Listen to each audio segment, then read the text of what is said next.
Hi, everybody. It's Diane Wright from the Right Balance podcast. This is episode 2 of my life and my journey with lupus. This follows on from episode 1 last week. So, starting off again, trying to get my life back to normal and stopping these drugs and everything that was putting my path that seemed to hinder me at the time. And it was a real struggle for me to actually lift myself out of this hole that I was in. I wanted to go back to how I felt. Like I said before, I wanted to feel normal again. I wanted to feel like the Diane that I knew, the shadow that always followed me around. Drugs were always an issue with me, always. It was as if it was as if I was poisoning my own body. It was as if that, everything was complicated when I took something like that wasn't meant to be in the body. And I always remember when I was having chemotherapy at the time in hospital and they'd administrate the drug as an inpatient. I was in for 6 weeks at the time, and every day they took my bloods, but every Friday the bloods would be taken earlier in the morning. At this particular time, there was one of the nurses had said to me, "Have you ever tried reflexology?" And no, never heard of it, never knew nothing about it at all. And again, you've got to remember, there's no Google, there's no search bars, there's no internet. It was always just the library. So she decided that she was going to give me a treatment. She had learned a few weeks ago in a very small, quick class about reflexology and about where the reflexes were on the feet. So she decided to do a treatment, I think it was only about 20 minutes long. It wasn't long at all. And they took my blood tests after she had been in the morning. And she asked me if I would like it every Friday. And I did say yes. When they come to check my blood tests on the Friday after the treatment, they were completely different. They thought maybe sometimes the bloods had been, I don't know, gotten to the wrong hands, or, not so much the wrong hands, but had been tested wrong, or something, quirky had happened. No. Every Friday, my test results were completely and utterly different, better. They were always better on a Friday. Now, was it coincidence? I don't think so. I don't believe in that personally. There was something going on. There was something happening with my body to validate these tests. It wasn't a fluke test. It was every Friday. Well, that was me hooked. Hook, line and sinker, as I say. I wanted to know everything about reflexology. I wanted to understand it. And I am also the sort of person that wants to run before I can walk. So I get super frustrated if I can't take something in quick enough. And again, as I said, the internet wasn't here, and it was all library books. There was some private booksellers selling books, and you had to pay a high postage at the time. I got a couple, and I did actually get a couple of really old books out of the bookshops locally as well. But I was hooked. I was absolutely fascinated by this. And I was totally brand new to it. So I was starting from scratch. So the chemo was in roughly 94. Over the next few years, I did start to get stronger in myself. And as I say, I did get back into work, and the hobbies took on. And I did feel a lot better in myself. I wasn't having any more reflexology, but I knew my life was starting to turn. So if anybody has been out of work, you know how hard it is for money wise. And I had a lot of help from my parents. I was still living with my mum and dad. And so money was extremely tight. The odd shift in the travel agents, or I was helping with horses or something that I could get some little bits of coin together.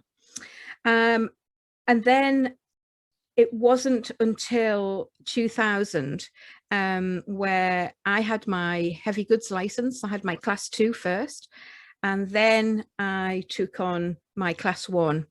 And with a background in horses, initially it was thought that I maybe could transport horses around. That was my initial thought, to try and earn some money. Excuse me, I passed my class 1 the January of 2000, a few weeks prior to the foot and mouth. And it actually was the foot and mouth that very sad, very distressing time for an awful lot of people. But it actually was the one that pulled me out of a dark hole on monetary value. It was from that I totally picked myself up. I worked the whole year, and then I started studying, and I decided to study at the Scottish School at Falkirk. It's disbanded now, unfortunately, but it was a full course of 18 months where a full anatomy and physiology was included, and then obviously all the reflex points on the feet. All sorts of conditions were talked about, the body functions and how they correspond with the systems on the feet. Fully in depth. It was quite heavy going for. I'm not really academic that way. I have to figure things out myself as a person, and I'm more of a visual person. So the hands-on stuff was fabulous for me. I really enjoyed that. The things that we had to do, we had to have case studies. Now, going back in 2003 when I sat this, it was 20 case studies, which I believe now is over 100 case studies. And this is great for anybody to get familiar with the feet, reactions of the clients and all sorts. It's a fascinating time, and I really enjoyed that. And then I qualified 2004, and that was great. I really, if I'm honest, I didn't really know how to go about it. I was quite nervous about going out to the big world. I still had my goods license behind me, so I did have an income coming in, which was really useful. But it was a funny time. It's a really, I think it's like learning to drive a car. When you've got your certificate, that's fine. Or when you've got your driving lesson passed, that's fine. It's then making the transition into your next line of work, or what you really want to do, but you know you're at the bottom of the ladder, or you know you want to get in the big car and drive it, but you're not familiar with the mechanics of it, if you like. And even though everything's there in the background, it's just putting it into motion. And I found that really super difficult. I put a lot of effort into family and friends, and asking loads of questions about how they thought about it. And I wanted to know more about the inside of the person. You know, what was the reactions with this? How did they feel with this? And it became an addiction for me because I wanted to know more and more and more. One of the things that you're taught, and it's still taught this way when you do a reflexology practitioner's course, you have to take a full consultation. And when you do the consultation, you ask about everything that person is going on with. So everything about their anatomy, how they sleep, you know, the general aches and pains, how does their lung function work, how do they exercise, you name it, it's asked, it's everything. Now, when you get into the nitty gritty, this was my way of thinking it, when you got into the nitty gritty of asking all the questions, and then going to the feet and working through the feet in a sequence, I felt like there was a bit of the puzzle missing. Well, not missing, it had actually already been put in. They had told me everything about it. So there was no, it was me then validating everything they'd said on the feet. So for me, there was no validation in what I was saying. So after I did my case studies, I spoke to the people that I had been actually working on and asked them if they knew anybody who would be willing to have a treatment without a consultation. So in theory, I was actually working blind. I didn't want to know anything about them. I didn't want to know, you name it, anything medically about them at all. And yeah, everybody jumped at that. I said, yeah, okay. There's a really fine line here that I have to stress. You know, it's not magical. It's not psychic. I just wanted the validation in the feet. And for me, that was paramount. The feet tell you everything. And to date, nearly 20 years later, I do not do a consultation. I do not want to know. Some people may say, I'm coming to you because, that's fine. If somebody, I'll ask them, you know, if you don't want to tell me anything about your feet, I would like to work through my validation on how I work. And that is how I work. It's fascinating. The way that I look at the feet, I feel the feet, I work the reflexes. They tell me exactly what is going on. I also like to split the body in half. So what I mean by that is for me, the right side of the body is very much past, if you like, and the left is very much now, the now foot. This is very apparent when I'm doing a treatment. It makes more sense because then it is, for me, it is putting the jigsaw pieces in. It is fitting it all together. And I always explain my treatments very much like the Jenga wood game where the little bits of wood are sticking out and you have to pop them back in to keep everything straight or pull them out. And that's how I see the body, Jenga. That's how I see if things are imbalanced. So it's my job to push them little bits of wood or push them organs or systems kind of more into a balanced state. And I find it super therapeutic. I'm addicted to it actually, because not only can you see the differences in the feet, you can see it in the face and in the body. You'll see the breathing change. The physics of the body is amazing. And it's not just, if anybody tells me this, it's just a massage, I will slap them because it is so much more. It is about you. It is about your journey. It's about what makes you tick. Yeah, we might be made of all the same material, i.e. the body functions, the body organs. It may all be kind of built the same way as an overall, but how we actually function as a human is unique to you. And that's what I love. That is why it's so important for me to say, this is your journey. This is your whole mind, body and spirit, journey that's going to progress. We may dig some things up that are very traumatic. For me, we need them to come out. That is part of the healing. We also need the body functions to run 100% and to have everything running energy wise. Your blood and materials, your food supplies, and the flow of energy must flow like the figure of 8. There's ups, there's downs, there's in-betweens. When we feel sluggish, we must recognize when the body is telling us this. If you go ahead with something, activity or something that you don't really want to do it because your body's aching, please just stop and listen to it. Your body will shout if you don't listen. It will start with little whispers and it then will eventually shout and make you stop in your tracks. And it's that frightens people because it's not normal. But you've had the warnings and you haven't listened. So it's really important for me when I'm speaking with clients, this is so unique to you. This is how your body works. And you become so in tuned with your body. You become so aware of much more things happening on the surface and within as well.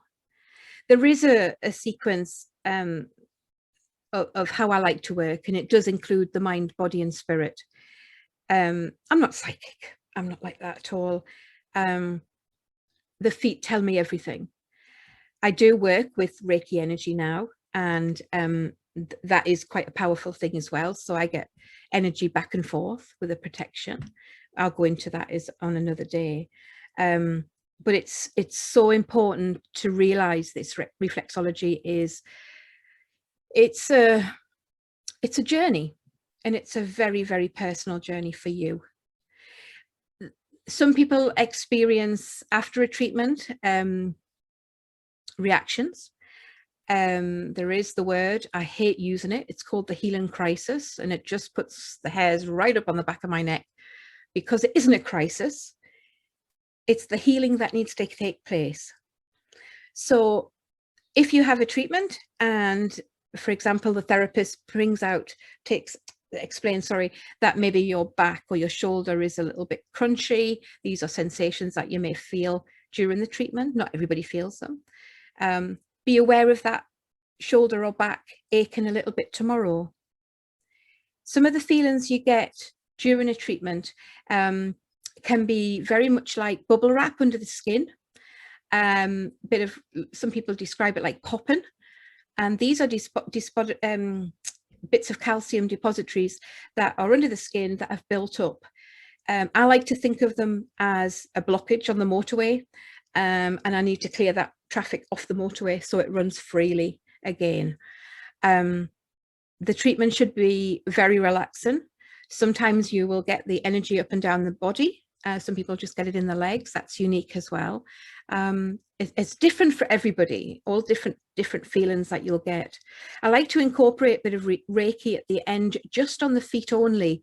And this is for me and the client to see what energies that they can feel running up and down. I work with some acupuncture and acupressure points on the feet. And I also laterally work with mama points, which I'll get into later on. Very relaxing, as I say. Some people describe it coming out of a treatment as floating on air, or the very light feeling, a very sort of airy feeling. Some people, bearing in mind you could have been on the couch for an hour and 45, you will be quite lightheaded when you get up. But the treatment itself is super relaxing, and you will get feelings in the anatomic body when I'm working that reflex for that particular part of the body on the foot as well. Prime example is on the stomach.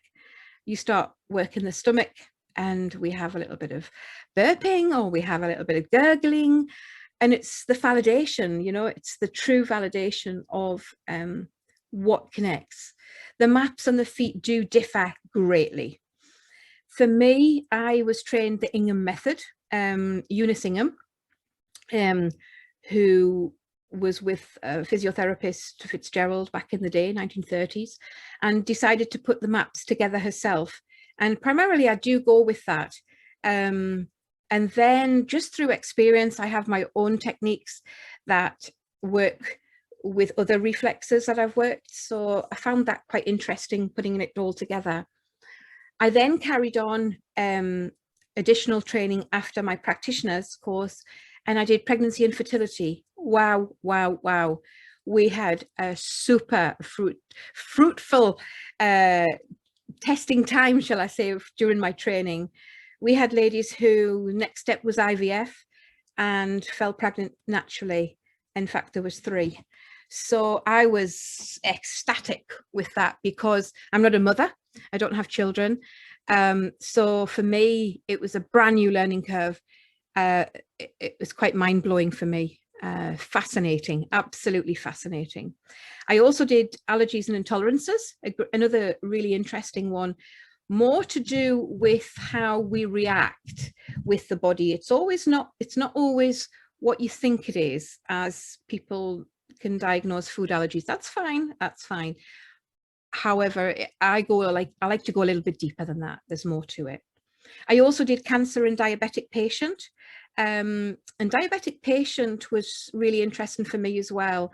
And I'm fascinated when we look at diabetic patients, when it starts, and how life has changed for that particular client. When it starts, what's actually happened. It's really, really interesting. The cancer patients, I primarily did hand reflexology on cancer patients. Very comforting, very comforting. I found it extremely hard because I was working with patients in end stage life. I found that extremely hard. Personally, for me, I couldn't take myself away from that. I was mentally and physically involved with them too much, and for me, I'm such an empathist. I found it really difficult to pull back. So I found that tough for me as a therapist.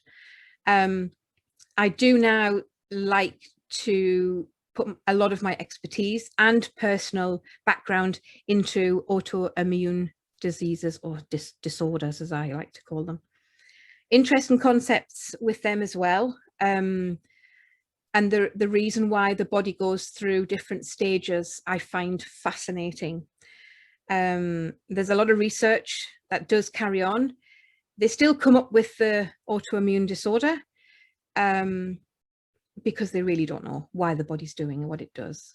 Personally, as I was told, the body's attacking itself.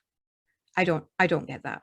Why would the body, when it fights for your life every day to keep your heart beating, to keep the oxygen in your lungs, why, oh why would the body attack itself? Doesn't make sense to me, that at all. For me, there's a lot more going on.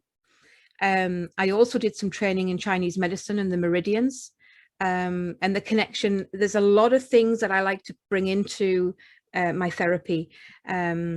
Just recently, in 2018, I spent 6 months in India and trained in Ayurvedic medicine. Amazing. And if there's one thing that I have to tell people, is go back to nature. Just go back. And I've heard this through the pandemic. Go back to nature, go for a walk, get back in the garden, you know, get some fresh air. Oh my goodness, it's more than that. You so need nature around you. It's the healing, natural healing essence of life. And Ayurveda is 5,000 plus years old, and the teachings are still going strong. And while in India, I did have treatments from their program. It was the best I'd ever felt. It was amazing, absolutely amazing. So after my training, yeah, I did my course. I finished it, qualified in 2004. And slowly, I started to build my clients up. I was brand new to, you know, how do I go about this? I had no marketing expertise. I don't tell you this, how to sort of put yourself out there. It was all word of mouth. And again, there's no Facebook. There was nothing like that, social media. I think MySpace was the thing at the time. So it was all word of mouth for me. So I did mobile. And then I worked in a couple of different salons. Now, I also want to point out at this stage that I have some exceptionally good friends who work in beauty salons. I personally, I am not a beautician. I am a reflexologist. And I'm saying this with tongue in cheek because I know beauticians actually train and do a reflexology course as part of their training, and that's fine. Please don't call yourself a reflexologist. I have reflexologist colleagues who work and put an awful lot of effort into their treatments. Reflexology is unique. It is not a foot massage. Please don't use that word. It is so much more than that. And when you come across an expert who can tell you what is going on your feet, you have a proper reflexologist. The reflexologists that are about can be found on different websites and associations, or you can Google reflexologists near me and they'll bring up ones locally to you. A lot of the associations also have contact numbers that you can contact them direct, or I believe now Facebook is a great essence for finding your local reflexologist.